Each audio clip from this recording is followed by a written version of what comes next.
तो hello friends, welcome back to the channel the private guide. आज हम जानेंगे एक मिडिल ईस्टर्न परफ्यूम के बारे में, जिसे हम बहुत ही डीपली डिस्कस करेंगे। हम डिस्कस करेंगे उसकी पैकेजिंग के बारे में, उसकी कॉन्सेंट्रेशन के बारे में, उसकी नोट्स के बारे में, उसकी परफॉर्मेंस के बारे में, वो कितना लास्ट करता है, उसका सिलैज कैसा है, और हम जानेंगे कि इसे हम कब और कहाँ पहन सकते हैं, और ये किसके लिए है और किसके लिए नहीं है। और लास्ट में हम ये भी जानेंगे कि ओवरऑल ये परफ्यूम का मेरा पर्सनल एक्सपीरियंस कैसा रहा, और मैं इसे एक वैल्यू फॉर मनी परफ्यूम मानता हूँ कि नहीं मानता हूँ। तो स्टार्ट करने से पहले अगर आप चैनल पर नए हैं तो सब्सक्राइब कर सकते हैं, और मेरा बस एक ही रिक्वेस्ट रहेगा कि कभी अगर आप इस वीडियो को पूरा देखने की कोशिश करें तो अच्छा रहेगा। अगर आप बीच में भी छोड़ते हो तो प्लीज़ एक कमेंट छोड़ के जरूर से जरूर जाए। तो चलिए स्टार्ट करते हैं। आज हम बात करने वाले हैं अहमद अल मगरबी के साइड से आने वाले ज़िनेली के बारे में। तो अगर हम ओवरऑल इसकी पैकिंग की बात करें, जो अहमद अल मगरबी के साइड से ही ब्लू आता है उससे सिमिलर पैकिंग है, बस उसका कलर ब्लू होता है, इसका ग्रीन है। बात की जाए इसकी बैच की, तो यह फरवरी 2025 का बैच है मेरा, जैसे कि आप देख सकते हैं। प्लस इसका एमआरपी लगभग 2200 के आसपास है। मार्केट में आपको इजीली 1600 से 1700 के बीच में मिल जाता है।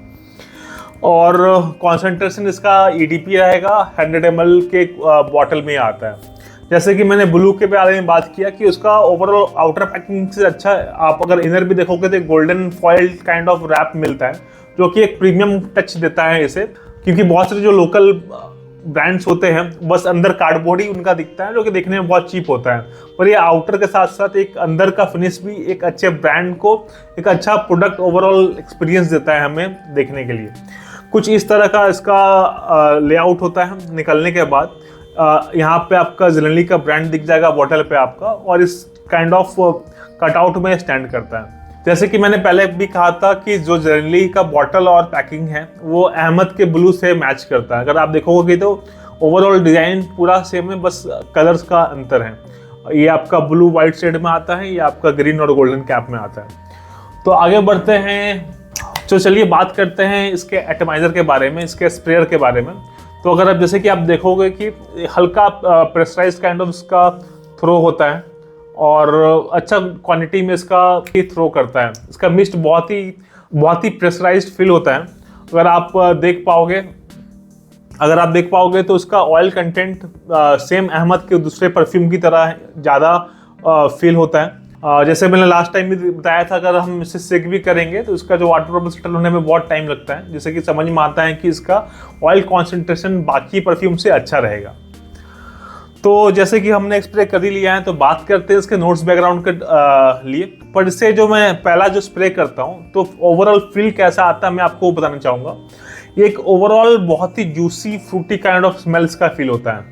अगर मैं बात करूँ, अगर आप फ्रूट प्लेट लेते हो, कोई हल्का राइप मतलब पका हुआ जिसमें पाइनएप्पल हो और हल्का ऑरेंजेस हो, हल्का खट्टापन हो लेकिन एक स्वीटनेस के साथ, तो इसका ओवरऑल प्रोफाइल उस तरह का ही फील होता है मुझे, जो कि फ्रूटी होता है। और अगर आगे बढ़ के बात किया जाए इसकी नोट्स बैकग्राउंड के बारे में, तो टॉप में जैसे कि आप देख सकते हो अपने स्क्रीन, टॉप पे इसमें पाइनएप्पल और ग्रेप फ्रूट तो हैं, जो कि बहुत ही प्रोमिनेंटली फील होता है स्टार्टिंग में। लेकिन इसमें बताया गया है कि हल्का स्ट्रॉबेरी और टेंजरीन, मतलब एक तरह का सिट्रस ऑरेंज जो होता है टेंजरीन, उसका भी इस्तेमाल किया गया है। स्ट्रॉबेरी मुझे उतना कुछ ज़्यादा फील तो नहीं होता, पर हाँ ओवरऑल एक जो उसका ओपनिंग फ्रूटीनेस है, कहीं ना कहीं कॉम्बिनेशन ऑफ ये सारे फ्रूट्स ज़रूर से ज़रूर होंगे।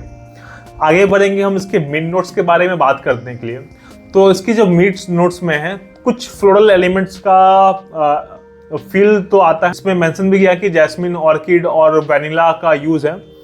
तो हल्का जो स्वीटनेस है फील हो सकता है, बट ये ओवरऑल एक खट्टापन वाला जो स्वीटनेस होता है उस तरह का कैटेगरी में, रादर देन जो सुगरी सिरपी कैरेमल वाला स्वीटनेस होगा। तो वैनिला का यूज़ इसमें हो सकता है, पर उतना ज़्यादा प्रोमिनेंट नहीं है। हाँ, हल्का जो एयरी एलिमेंट इसमें फील होता है, जैसे आप स्प्रे करोगे तो लगेगा कि हवा में ये आगे बढ़ रहा है, घुल रहा है। तो कहीं ना कहीं वो वाइट फ्लोरल के वजह से ही होगा, जो कि नॉर्मल है। बात करते हैं इसकी बेस की।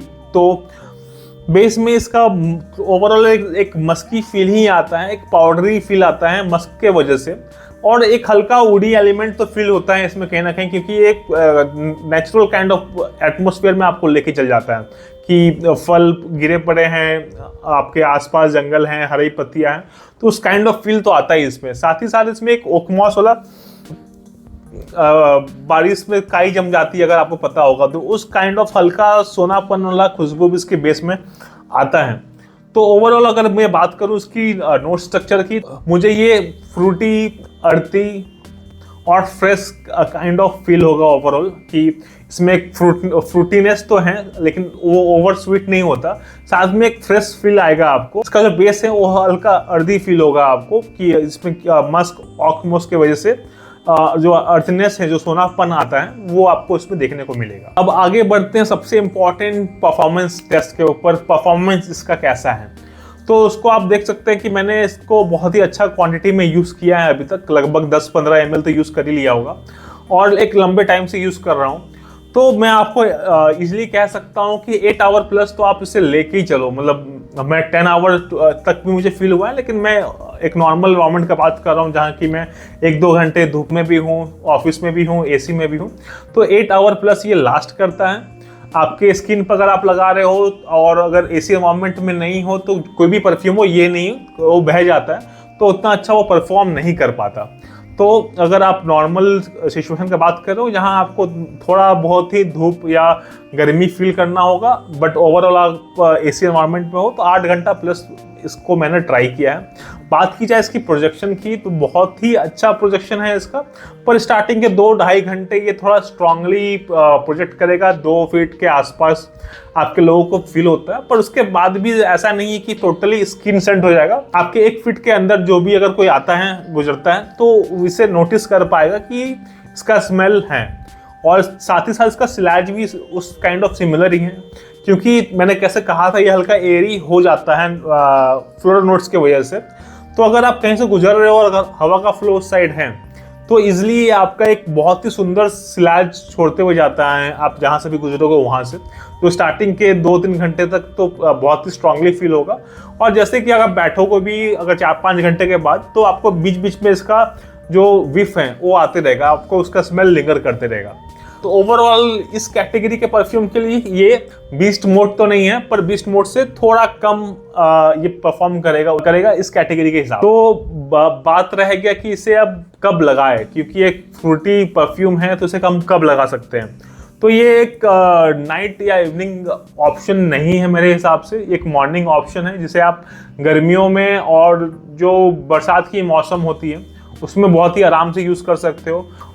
विंटर में भी आप इसे यूज़ कर सकते हो अगर ऑफिस गोइंग हो तो, कॉलेज ऑफिसर्स के लिए तो मॉर्निंग ऑल टाइम के लिए अप्रोप्रिएट रहेगा ये।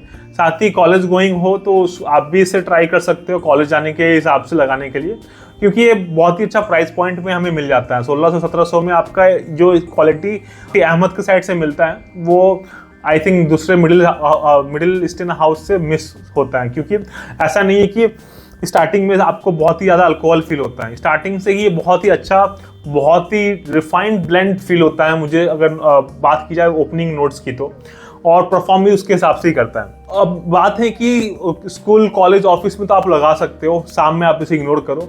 और अगर एज ग्रुप की बात की जाए तो एक 35 एज से कम वाले एज के लिए बेटर है, क्योंकि उससे ज़्यादा मैच्योर लोगों के लिए ये थोड़ा फ्रूटी स्मेल वो अवॉइड करते हैं, उन पर सूट नहीं होता। पर अगर आप यंग हैं, आप रेगुलर खोज रहे हैं कुछ यूज़ करने के लिए, तो कैसे मार्केट में बाकी फ्रेश परफ्यूम्स हैं उस तरह से ये थोड़ा फ्रूटी नेचर का है, तो आप इसे रेगुलर भी यूज़ कर सकते हो, या तो as a weekend fragrance use कर सकते हो, जैसे कि फ्राइडे के फ्राइडे या सैटरडे आप इसे वेयर करके ऑफिस जा सकते हो, कि जो कि थोड़ा जॉलीनेस, थोड़ा सा जूसीनेस, जेस्टीनेस इसका आपको फील होगा उस हिसाब से। तो अगर बात करते हैं मेरी पर्सनल एक्सपीरियंस की, तो अगर आप ब्लाइंड बाई करने का सोच रहे हैं तो आप कर सकते हो। अगर आप ऐसा कोई परफ्यूम खोज रहे हो, आप पहला या दूसरा परफ्यूम लेना चाहते हो, तो ये एक अच्छा ऑप्शन है, आप तो भी इसे ले सकते हो, क्योंकि ऐसा है कि आप कभी भी इसे यूज़ कर पाओगे, ज़्यादा आपको सोचना नहीं इसको कब यूज़ करना, तो ऐसा नहीं है कि ये खराब जाएगा, आप इसको यूज़ कर ही पाओगे। और ओवरऑल जो प्राइस वैल्यू मैंने कहा ही है, जो कि बहुत अच्छा है, और जो उसका कॉन्सेंट्रेशन और ब्लेंड है वो भी काबिल तारीफ है इस प्राइस पॉइंट के हिसाब से। तो अगर आप चाहे तो उसको एक ट्राई दे सकते हैं, कहीं से आपको डिकेंट मिले तो डिकेंट भी ट्राई कर सकते हैं, पर पर्सनली मैं डिकेंट मना करता हूँ या चूज़ नहीं करता हूँ अगर आप मिडिल ईस्टर्न परफ्यूम का या ले रहे हो तो, क्योंकि 3-4 हज़ार से कम वाले परफ्यूम का डिकेंट बहुत ही महंगा चलता है मार्केट में। लोग इसी के 10 ml डिकेंट का 700, 800, 600, कोई 500 मांग लेगा, आपको 1600 में पूरा 100 ml मिलता है। तो अगर आप college going kind of person हो, अगर ट्राई करना चाहते हो तो मैं बोलूँगा कि 1-2 दोस्त मिलके एक 100 ml ले ले और आपस में डिकेंट कर ले, वो ज़्यादा बेटर रहेगा डील अदर देन एक लेने का। हाँ, बट डिकेंट अगर आप डिजाइनर फ्रेग्रेंस ले रहे हैं 15,000, 20,000, 30,000 आप ट्राई करना चाहते हैं तो डिकेंट एक अच्छा ऑप्शन होता है। ये मेरा पर्सनल व्यू है, बाकी सबका व्यूज़ अलग अलग हो सकता है तो उसमें मैं कुछ कर नहीं सकता। तो ये था हमारा आज का वीडियो अहमद ज़िलनी के ऊपर। बने रहिए हमारे चैनल पे। फ्रेग्रेंस के रिगार्डिंग हम बहुत डिफरेंट कंटेंट ट्राई कर रहे हैं जो कि एडुकेटिव भी होगा, थोड़ा फनी भी होगा। रिव्यू तो रहेगा ही एक पार्ट हमेशा से, जिसमें अगर मैं कुछ ट्राई कर रहा हूँ तो कोशिश करूँगा आप लोगों के साथ शेयर करने का। बट चैनल पे हम फ्रेग्रेंस के रिगार्डिंग बहुत सारे अलग अलग चीज़ें भी लेके आने वाले हैं, तो चैनल को सब्सक्राइब कर सकते हैं आप और बेल आइकन दबा दें ताकि आपसे कुछ मिस ना हो जाए। धन्यवाद।